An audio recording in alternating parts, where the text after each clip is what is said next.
Alrighty, so originally I was going to do an emotion index as we are now heading into the Leeds Cup break, but I decided that, you know what? I'm not going to do an emotion index. I'm going to change it up a little bit where instead I'm just going to look at the standings of both conferences. And well, today we're going to look at the Eastern Conference, that is. Tomorrow we'll look at the Western Conference standing as we head into the Leeds Cup because after the Leeds Cup is over, it's pretty much the home stretch for a lot of these teams. A lot of these teams have less than 10 games to go, and really, this is when the playoff race is at its peak, and also the Supporter Shield race is also at its peak, and all these teams jockeying position in terms of playoff seeding and trying to stay above the playoff line is also at stake as the season will resume near the end of August. And also, you notice it's a bit of a madness sport. I put a lot of writing on here because not only I put the standings in terms of every single team where they're right now in the Eastern Conference, but I also look at the last 5 games and the next 5 games for each of these teams, and I also look at their record, points total, the goal score, goal out, and also the goal difference so far. So we start off with the team that is currently at the top of the standings, and I'm of course wearing Inter Miami because they are not only the leaders in the Eastern Conference, but they're the leaders in terms of the whole league itself, leading the Supporters Shield standings with a 16-5-4 record and currently have 53 points. They scored 56 goals so far, which is by far the most that anybody have scored so far this season, while allowing 39 goals, which is definitely a lot for a team that is at first in the standings. But this is Inter Miami after all, and this is a team that they have the firepower to make up for the goals allowed they have. And keep in mind, there was 2 games where they allowed it 10 goals in a stretch where we saw a couple of weeks ago where they gave up 6 goals against FC Cincinnati, and then earlier this season they also suffered a bit of embarrassing loss, losing 4-0 in that game. So in terms of the goal out, it's a little bit of an outlier because of those 2 games, with the way that literally almost a quarter of the goals that they conceded came from those 2 games alone. But they still have a good goal differential of plus 16, or actually not plus 16, I'm sorry, but plus 17, that is. Now, looking at the last 5 games for Inter Miami, well, they've been pretty much unstoppable in the last 5 games, winning 2-1 against Chicago, winning 3-1 against Toronto, or actually losing 6-1 to Inter Miami. Well, I said that they're unstoppable. They did lose Cincinnati in that game, but that was kind of the only blemish that they have, and it really kind of turns into a bit of an outlier. Like, so now, Inter Miami will have a game where they just don't look like their most self, and that was kind of the game where they just got absolutely thumped by FC Cincinnati. But before that, they did win 2-1 on the road against Charlotte, and then they win 2-1 against Nashville on the road. And there's also some of these road performances, not necessarily the most convincing performances, but they don't really care, because when you, of course, are a team that is leading the Supporter Shield and are on point to trying to win the Supporter Shield, you need to have these grind out result, as we've seen Supporter Shield standing team have been able to do in the past couple of years. Now, looking at the next 5 games, they got FC Cincinnati as the first game returning from the Leeds Cup. That is definitely going to be must-watch TV. You know that Inter Miami would love to have some revenge against FC Cincinnati, but also that's a big game for Cincinnati if they want to keep themselves in the Supporter Shield race, because yeah, it's starting to slip away from them a little bit with the way that it's now a 5 point gap between them. Then they go on the road to play against Chicago before playing at home against Philly. Then they go on the road to play against Atlanta United before going on the road to play against NYCFC. So there definitely a couple tough games and a couple of games that are a little bit tricky, but there's no doubt that, as we mentioned, those road games, they're probably going to be the home team. There's going to be a lot of pick whenever Inter Miami plays, whether Messi plays or not. And it's also going to be interesting to see whether or not if Messi could return in time before the season ends. As I mentioned, with that ligament injury that he is dealing with, he's probably going to be out for about a month or two. And if he's going to be ready enough for the stretch run, then there could be a chance that, yeah, Inter Miami can seal the supporter Shield. And also, not to mention, it'll be great for a lot of these teams that are looking to try to see Messi down the stretch. Where, yeah, if there's a chance we're gonna see Messi play, they hope that he is ready. And that, of course, is the casual fan. Is I'm pretty sure all these teams that are hosting Inter Miami would not want to see Messi play, even though they're gonna get the ticket sales for it. Now, looking at FC Cincinnati, they have a 15-3-7 record and have 48 points. They score 44 goals while allowing 33 goals with a goal differential of 11. And as I said, this has been a disastrous week for FC Cincinnati, getting no points out of their last three game. And that 6-1 victory that they had in the hands of Inter Miami, it seems like not only they suffer a bit of a letdown, but and it was and some in terms of how miserable this week has been. They lost 3-1 against the Red Bulls, losing 1-0 against the Chicago Fire before losing 3-1 at home against FC Cincinnati. By the way, that Chicago loss was also at home, and I think this is the first time that Pat Nolan team has lost three in a row since when he take in charge of this team. Because throughout last year, when they win the Supporters Shield, they did not lose three in a row at any time of the season. I mean, they barely lost last season as well. So yeah, this whole week itself not only has been a miserable week, they're almost equal the same amount of losses that they had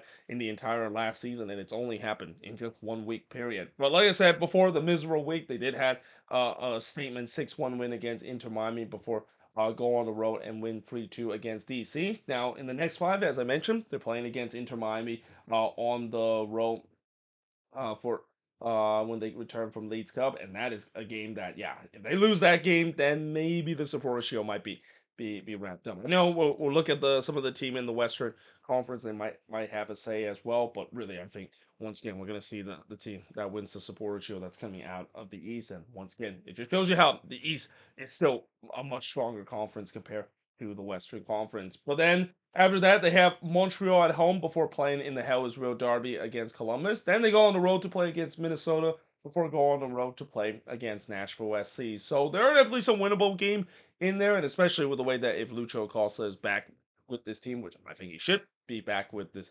team. You know, he did came off the bench in the game against the Red Bulls, and they did kind of look a little bit better, at least on the attacking end. The defensive end is a huge problem for this team, and I no doubt that by the time when the Leeds Cup is over and wherever Cincinnati do in the Leeds Cup, they know they need some defensive reinforcement, and they're gonna try to do so. And if that is the case, then they could definitely get themselves back to a cup contender and maybe even a supporter shield contender in this season. Then we look at the other Ohio team, that is the Columbus Crew. That is, they were actually pretty close to Cincinnati, but they themselves have also kind of gone through a little bit of a blip of form. It feels like every time when one of these Ohio teams make a big statement, they not only suffer a bit of a letdown, but yeah, their next couple of games turns out to be a bit of a letdown too. 12-7-4 is their record with 43 points. They scored 47 goals this season, which no team has been able to score that many in the East besides Inter Miami, while conceding 22 goals this season, which is by far the best defensive record that anybody in the Eastern Conference had. And they have a goal differential of well, actually I said it's plus 11. It should be more than that because again, the number doesn't add up. The fact that they had that. I think it's actually plus 25 is their goal differential. But anyway, last five in terms of Columbus, as I mentioned, they did lose 2-1 to Atlanta, which is a game that I definitely did not saw coming. I thought Columbus was going to have a bounce back against a struggling Atlanta side, and that was after disappointing 1-1 draw against Charlotte in a game where they just couldn't finish. Before that, they did win 5-1 against LAFC before winning 4-0 against Toronto and then winning 2-0 against Nashville SC. So they were definitely rolling before they kind of hit in a little bit of a blip in these last two games. Now looking at the next five games, they got some very tough game coming up. They play on the road against the Union team that maybe could be revitalized. Then they play at home against NYCFC before playing at home against the Seattle Sounders. Then we got the Hell is Real Derby between them and Cincinnati. And then they do go on the road to play against Toronto. So it does get maybe a little bit easier, at least in the fifth game. But yeah, all these four games could be relatively tough, and we'll see whether or not if Columbus, I know they're going to be one of the team that is going to be favorites in terms of winning Leeds Cup, especially what they have done in terms of tournament style. I mean, they've done well in the CONCACAF Champions Cup and also MLS Cup last year. So this is going to be a team that is gonna definitely go a deep run in the Leeds Cup. And not to mention, the good thing about Columbus is that they're the only team in MLS that don't even have to worry about group stage match because they won MLS Cup last year, and as we know, the winner of MLS Cup and also the winner of Liga MX automatically got get themselves into the knockout stage. So they actually will get some rest before they begin their Leeds Cup campaign. Then we get the New York Red Bulls, who's currently in fourth position with a 10, 11, and 4 record and currently have 41 points. They score 42 goals this season while allowing 31 goals and have a goal differential of plus 11. Now, in the last 5 games, and this was a much needed win, the Red Bulls had against Cincinnati because it's been nothing but frustration for the Red Bulls with the way that they've once again started drawing way too many games, and a lot of these draws should have been win because of their bad finishing. But they finally got a win against Cincinnati. But before that, it was 4 straight draws: 2-2 draw against Montreal, 1-1 draw against Colorado, a 0-0 draw against the Philadelphia Union, and then a 2-2 draw against DC United. And while some of these team were pretty good, like the Colorado Rapids, for example. I think that was a good draw. The draw that they had against Montreal, DC, and Philly is not so. I mean, those are the games that they should win, and they know it too because they had some good opportunity in those games as well. Now, in the next 5 games, they play against they play go on the road to play against Charlotte before going or actually playing at home against the Philadelphia Union. Then they play at home against Sporting KC before going on the road to play against the Chicago Fire before returning home to play against Atlanta United. So there's definitely some easy stretch out there in terms of their next 5 games. I mean, the Charlotte game will definitely be very tough with the way that Charlotte has been playing very well lately. But yeah, the Red Bulls. We know this is a good team, and I think this team can do some good things and can really surprise a lot of people. My question though for the Red Bulls is still obviously that so Metro moment could always happen in the playoffs, but also the fact that the lack of finishing is really holding them back to for me to consider to be in the upper echelon of teams that compete in the Eastern Conference. Then we go to NYCFC, who has an 11-5-9 record. It's kind of interesting that we have two Ohio teams that is right next to each other, and now we have the two New York team right below them in fourth and fifth position. But NYCFC with an 11-5-9 record and have 38 points. They scored 36 goals while allowing 30 goals with a plus 6 goal differential. Now, in the last 5 games, they did get a 1-1 draw against Orlando and then getting a 2-2 draw against Atlanta, then getting a 0-0 draw against Chicago for losing 2-1 on the road against Austin. So they're definitely in the midst of this long road trip that they endure. And so far, picking 3 points in this 4 game stretch on paper, it's not bad. But at the same time, this is NYCFC, and there's a lot of expectation, and especially with the way that Nick Cushing's side has really struggled this season on the road, you would say that that's kind of holding them back in terms of maybe be reaching near the top of the standings. And this is where I know that there's a philosophy of making the playoffs of win your home games and get draws on the road, but unfortunately that philosophy does not guarantee you to get a home field advantage heading into the playoffs, which is something that NYCFC really need because they've been so good this season at home. Speaking at home, they return home to play against the Chicago Fire after the Leeds Cup is over. But after that, they go on the road again, playing against Columbus and then DC United. Then they return home to play against the Philadelphia Union before playing against Inter Miami at home. So yeah, not an easy schedule that NYCFC has. I mean, there are some easy opponent that they of course could win. I think the Chicago one could be one of those. The DC game on the road could be an easy one as well. But again, this is a team that I think they are going to make it to the playoffs. Are they going to go deep into the playoffs? I don't know. I feel like they're still missing some pieces, and that again, the role form is a concern for this team, especially if they are going to have to go on the road in some of these playoff games. Then we go to Charlotte FC, who, as I mentioned, they have really becoming the dark horse in the Eastern Conference and a team that has fly under the radar, despite the fact that they are performing very well and making some big statement in the last couple of games. They have a 10-7-8 record with 37 points. They only scored 36 goals this season, which, again, it's pretty low, but they only have allowed 30 goals. In fact, between them and NYCFC, they're kind of similar in terms of them matching the goal score, goal allow, and goal differential. The thing I will say is that Charlotte has started to become a little bit better on the attacking end, and part of that, especially in the last game, is that the return of Karol Swiderski, I think that's going to really improve that attack, and maybe this is the reason why they didn't decide to get a DP number 9. We've been saying all summer that they're going to get a DP number 9, and it seems like maybe they're not going to with the way that Krudetsky has come back, and he definitely looked very good in the last game against Austin. He might be the guy to do so. And not to mention, Ajiman has kind of proved himself, at least to some extent, that he deserved that number 9 spot as well, scoring some big goals for the Charlotte team lately. But as I said, they got a 2-2 draw against Austin before getting a 1-1 draw against Columbus. Then they won on the road against Cincinnati with a 3-1 scoreline. They did lose 2-1 at home against Inter Miami, and then losing 1-0 on the road against Houston. Now, looking at the next 5 games, they got the Red Bulls at home before they play against Atlanta United at home. Then they go on the road to play against Montreal before going on the road to play against Orlando, and then return home to play against New England. So yeah, these are games that you could say that could be winnable. Yes, they do have a mixture of some tough opponents and easy opponents, but again, this is a Charlotte team that I wouldn't be surprised they might surprise some people down the stretch to continue to rise up the standings, and not to mention in the Leeds Cup as well. Remember, this is a team that last year they went all the way to the quarterfinal. People forget yet that that was not a good Charlotte team, and somehow in some way they still were able to make it to the quarterfinal, and something tells me they could go one further with the way that they've been really a team that flying way under the radar and a true dark horse team heading into this Leeds Cup tournament and for the rest of the season as well.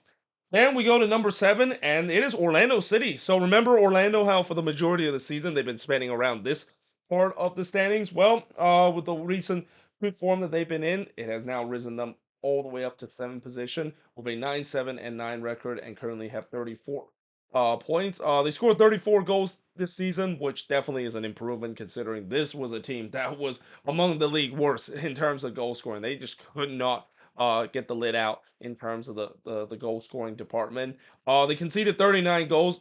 Defensively has also been a problem for this Orlando side, and at least in the last couple of games, it seems like they fixed that. They have definitely not conceded as much goals as what we saw early this season when they were conceding goals at wills. But they do still have a negative goal differential at -5. Now, last five matchup, they drew 1-1 against NYCFC before winning 3-0 on the road against Nashville. We know this is a side that, as I said many times this season, the only reason why Orlando is in this spot right now isn't because of the fact that they've been good at home. In fact, they've been pretty dreadful this season at home.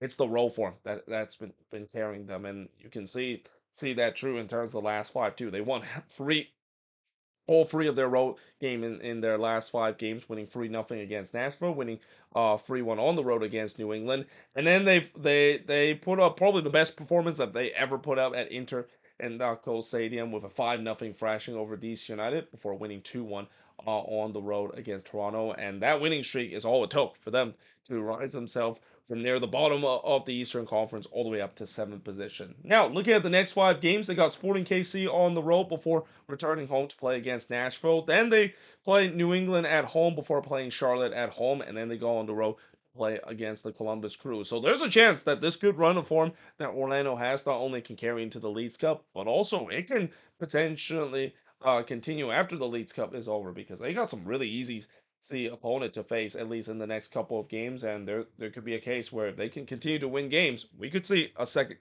coming of what we saw last season under Oscar Pereira, where this Orlando City side started to really rise up in the standing things. Just what we saw last season when they went in a really hot form in the second half of the season.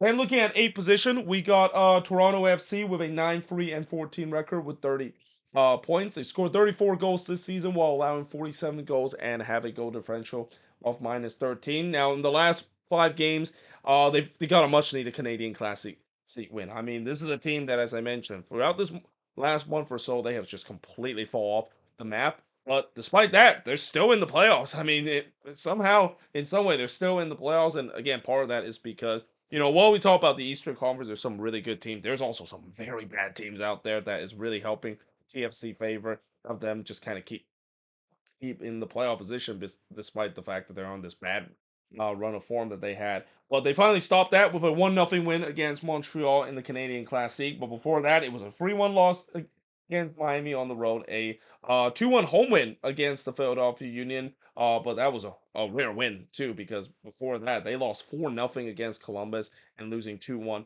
at home against Orlando City. They had a really long winless run. So at least I would say that it seems like John Herman side has started to get their acts together.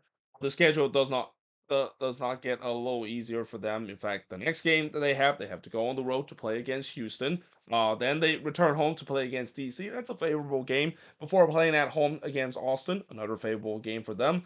But what is not favorable is them playing at home against Columbus and then go on the road to play against a Rapids team that rarely lose at home this season. So this should be very interesting. I mean, again, I think whatever happens this season, whether if TFC does miss out on the playoffs or make it to the playoffs, it's been a success this season. They're way ahead of their schedule in terms of this rebuild. And while it has shown that this season they have shown some growing pains and shown a little bit of what we saw last season, where they were giving up goals at will.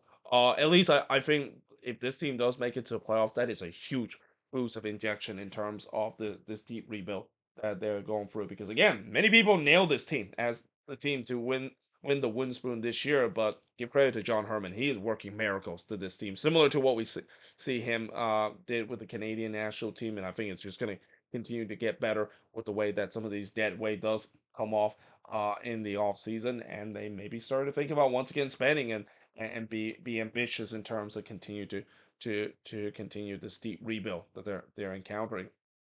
Then we go to Atlanta United. So again, this is another team that's been in a bit of a bad run, but again, because of the fact that pretty much the rest of the Eastern Conference is in a bad run of form itself, they're still somehow above the red line with a 7-7-11 record, and they currently have 28 points. They scored 30 goals this season while conceding 34 with a goal differential of -4. The last 5 games, they won 2-1 against Columbus, and again, that one nobody saw that coming with the way that Atlanta has been struggling. But they drew 2-2 against NYCFC, lose 1-0 on the road against Montreal, lose 5-2 against RSL on the road, and then losing 2-1 against New England on the road. Now, looking at the next 5 games for Atlanta, yeah, it doesn't get any easier for Atlanta, at least in the next 2 games, because they have to go on the road to play against the team that's currently leading the West, that is the LA Galaxy, before going on the road to play against Charlotte. They do return home with a relatively easy game against Nashville, though it is a rivalry game, so nothing easy about that. Then, speaking of rivalry game, they play against Inter Miami, so they're going to be playing all three of their southeastern neighbor in those 3 game stretch before going on the road to play against the Red Bulls, which also should not be an easy game because Red Bulls have been pretty good this season at home as well. So yeah, I mean this doesn't get any easier for Atlanta. But if there's one thing I will say about Atlanta this season is that at time they have a knack in terms of able to pull off some big upset against big team. I mean, yes, they got absolutely destroyed by RSL, and that's kind of example of it. But they were able to get wins against Columbus and able to get a result against NYCFC as well. Those are not easy team to get points out of. So in some way, I think they're kind of happy the fact that they're playing against these tough team because it seems like they're a team that while they're kind of mediocre, they seem to do better against good team, and maybe that could be a good thing for them to have because when they do get into the playoffs, and if they do make it to the playoffs, they would have to face again some of the best team in the league. Then we look at the Philadelphia Union. Remember this team where a couple of games ago they were dead last in the Eastern Conference, and I made that video. Well, look what a 2 game winning streak has made, and this also just show you how tight the Eastern Conference is. I mentioned before at one point between ninth all the way to the bottom, there was only a 6 point gap. Now it's still pretty close with the way that I think right now there is a 5 point gap right now in the standings. I forgot to write the points total for New England, but yeah, I think Atlanta is at 28 and New England is currently at 24 free. So yeah, it's anybody's game in terms of looking at the race for the playoffs. And really, I think there could be two spot up for grabs because I think from 7 down, I think Orlando is probably going to make it to the playoffs, and all these teams probably going to make it to the playoffs. But between 8th all the way down to 15, you could argue there could be a case where it could be a fight. Tooth and nail for those last two playoff position, and the Union is trying to do so with a 6-9-10 record and have 27 points. They scored 45 goals this season. Goal scoring, as I mentioned before, it has not been the problem for Philly. The problem for them is keeping the goal out of the net. Now, the good news is they did get Andre Blake back in these last 2 games, and it's no surprise that as soon as they got Blake back, they look much better. At least on the defensive end, and it seems like they're much stable on the defensive end. Though that being said, they did play against two of the worst team, or two teams that are just in a bad run of form, and we'll see what happens when they do face against some good team, especially coming out of the Leeds Cup, and they have a goal differential of +3. As I mentioned, those two big wins that they had a 3-0 win against Nashville, a 5-1 win on the or 5-1 win at home against the New England. I almost said it was a road game for them, but they did win 2-1 against Toronto, or actually drawing no, or actually no, they lost 2-1 to Toronto. That is, of course, that was still in the midst of them winning one out of the last 18 games. Before drawing 0-0 to the Red Bulls, and then losing 4-3 against the Fire in just an absolute meltdown of a game that they had in against the Chicago Fire. And as I mentioned, in the next 5 games, I've already mentioned this when it comes to me making that video about the Union horror run of form. It doesn't get any easier for them when they come out the Leeds Cup. In fact, they probably have one of the toughest schedule coming out of the Leeds Cup, playing against Columbus, then go on the road to play against the Red Bulls, then going on the road to play against Inter Miami, before going on the road again to play against NYCFC, and really the only easy game out of those is against DC United. So this is where it really shows to see, yes, the Union has been playing well, at least in the last 2 games, but it's again weaker opponent. How they will fare when they do against good opponent, especially how will that defense with Valera, and also will Andre Blake will return to his old form now, coming back after a lengthy injury spell, really bail this team out and maybe get this team to sneak into the playoffs. Then we got Montreal, who have a 6-9-10 record, and it feels like this season has been a very Montreal type of season. This has always been a team that is kind of hovering around the playoff position, or at least competing for the playoffs, and they kind of fall short near the end. And it feels like it's gonna happen again, isn't it, for this Montreal side? And that's gotta frustrate Montreal fans, because they know that this team is capable to make it to the playoffs, but they kind of always tends to fall short. But still, like most year, they are in the playoff race with 27 points. They actually have the identical record as the Philadelphia Union, but they definitely by far scoring fewer goals than the Union, only scoring 34 goals and concede way more than the Union has. In fact, they have the second worst defensive record.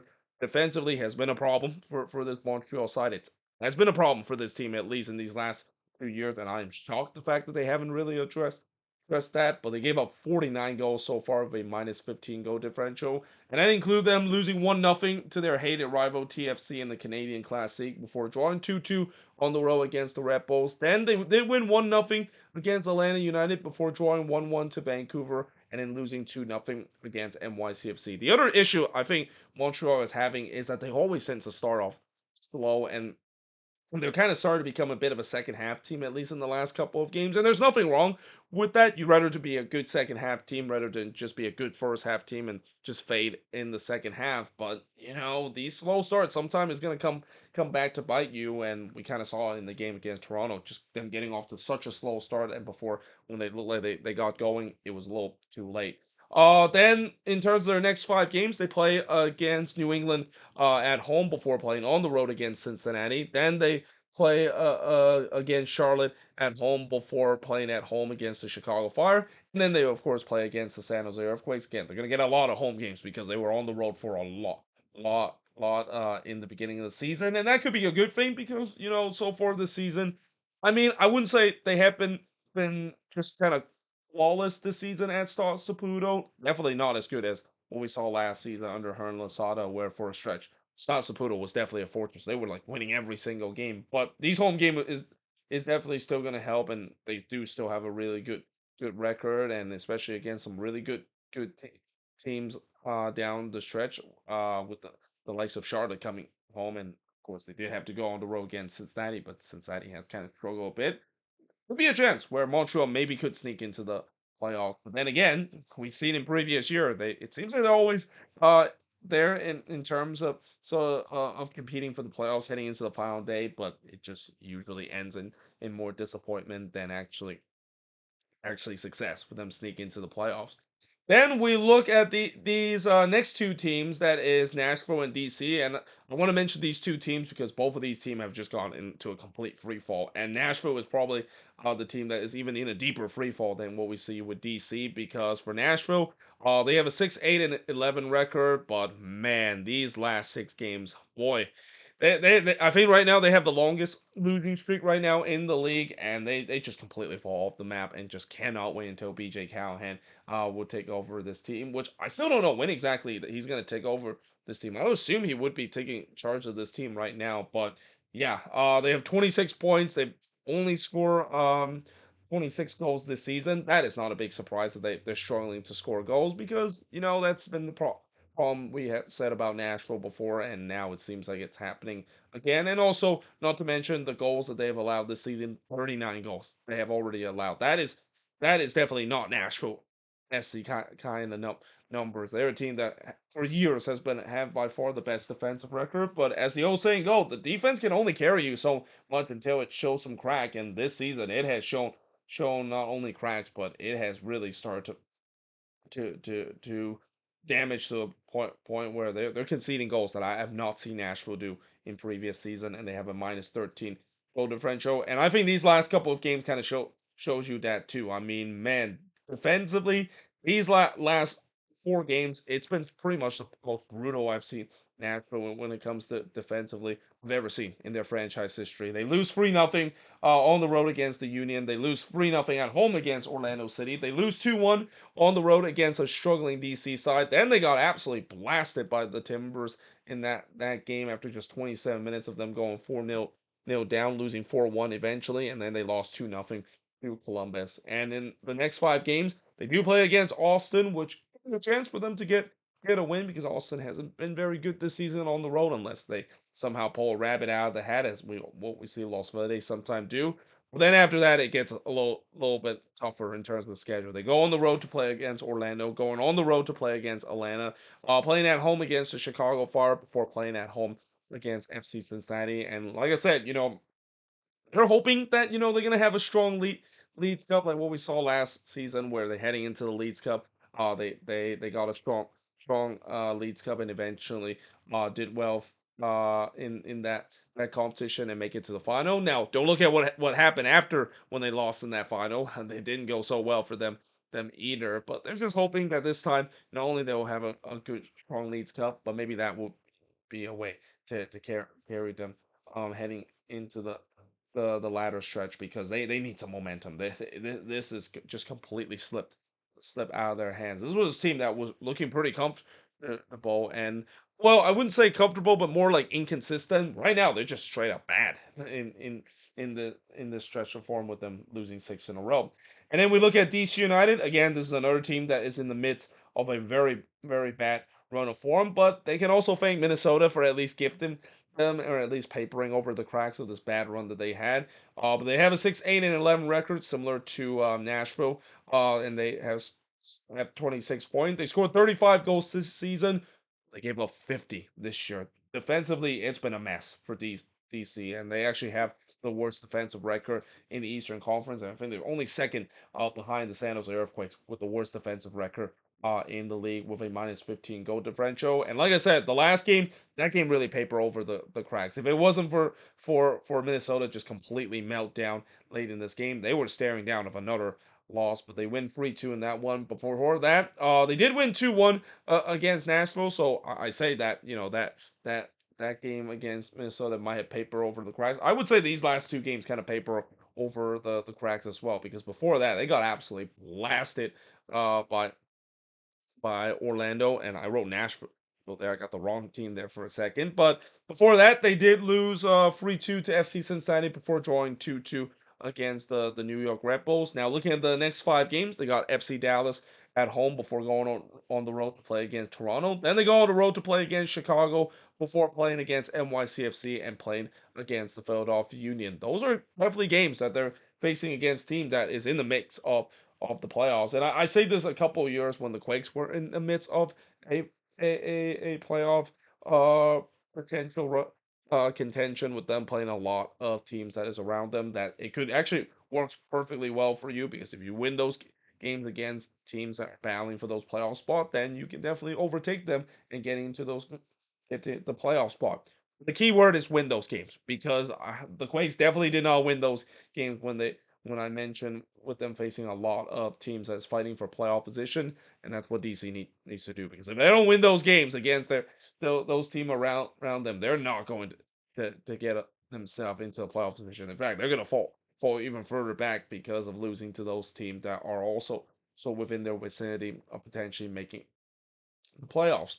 Then we look at the Chicago Fire. So the Fire has kind of had a pretty bad season, but again, that despite that, they're still within the playoff contention because again, the East it feels like this season at least in the bottom part of the Eastern Conference nobody can show any consistency for more than 2 games, but they have a 6-7-12 record and have 25 points. They scored 30 goals this season while conceding 42 with a minus 12 goal differential. And the last 5 games kind of started to look like the pattern we seen for the Chicago Fire a couple of years where they followed that win draw loss kind of pattern over and over again. And it started with them losing 2-1 on the road against Inter Miami before somehow winning 1-0 on the road against Cincinnati. Then they drew 0-0 against NYCFC before losing to the worst team in the league because only the Chicago Fire can do that, losing to the worst team in the league and gifting that worst team in the league their first shutout of the season. But then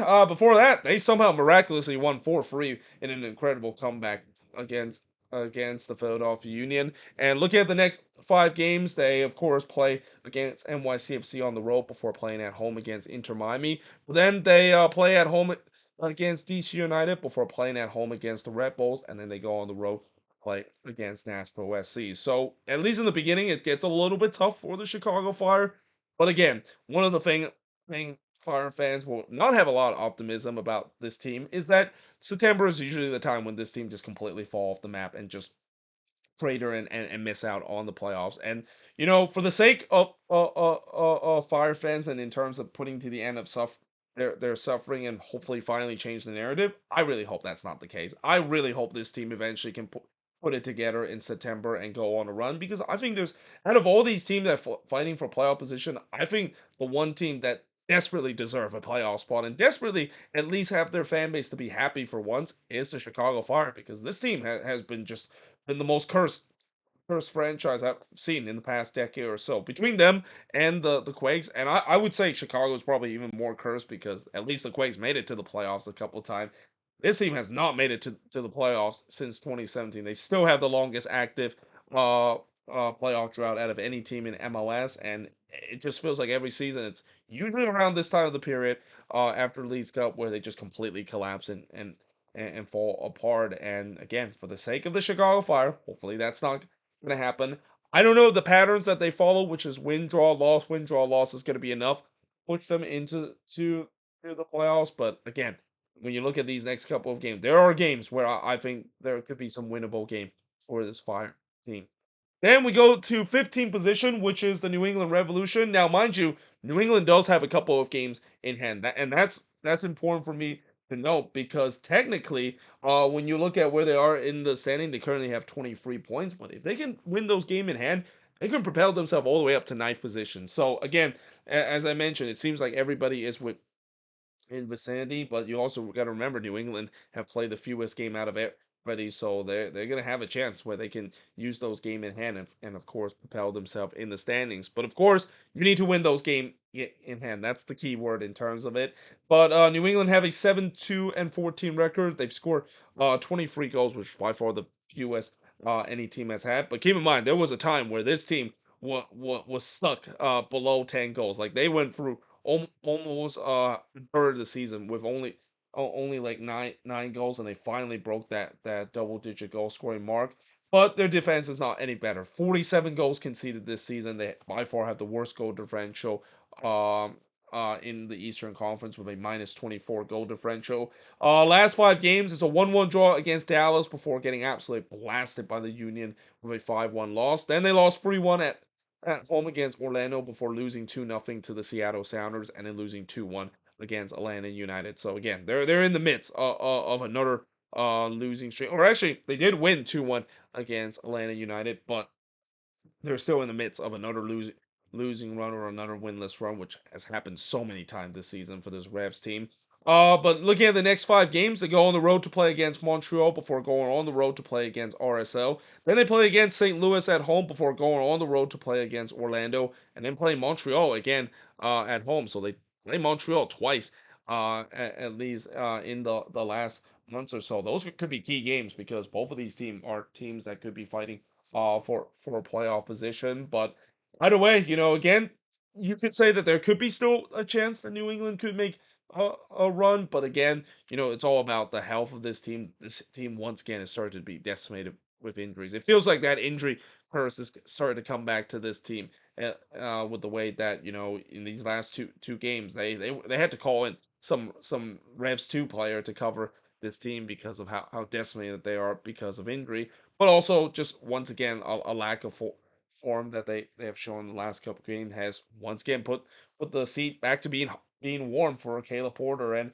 really, if this team does not make it to the playoffs, and if they do finish dead last in the standings, I don't know if Caleb Porter is going to get another season for this team. Again, it's hard to believe that he has lasted this long. Consider I thought he was a dead man walking back in May, but somehow in some way, credit to him, he still had this job, and somehow in some way he's keeping this together despite some of the injury setback that they have. But now we'll see whether or not if they can pull out of it, because again, if they don't pull out of it, not only this is going to go down as one of the most disappointing season an MLS team has had, but also it could be a season that could cost Caleb Porter job, and they might be looking for another head coach to fix this problem. There you have it. That is pretty much it in terms of looking at the current Eastern Conference standings. Tomorrow I'll look at the Western Conference standings and look at how each of these team are heading into the Leagues Cup break, and then of course after the Leagues Cup break, how what are some of their games that they're gonna have, some of the key games heading into the stretch run in terms of the playoff race. But either way, hope you guys enjoy this video. If you do, make sure you guys leave a like, smash the subscribe button. Let me know in the comments below what do you think of this video. And yeah, hope you guys enjoyed this video, and I will see you guys next time.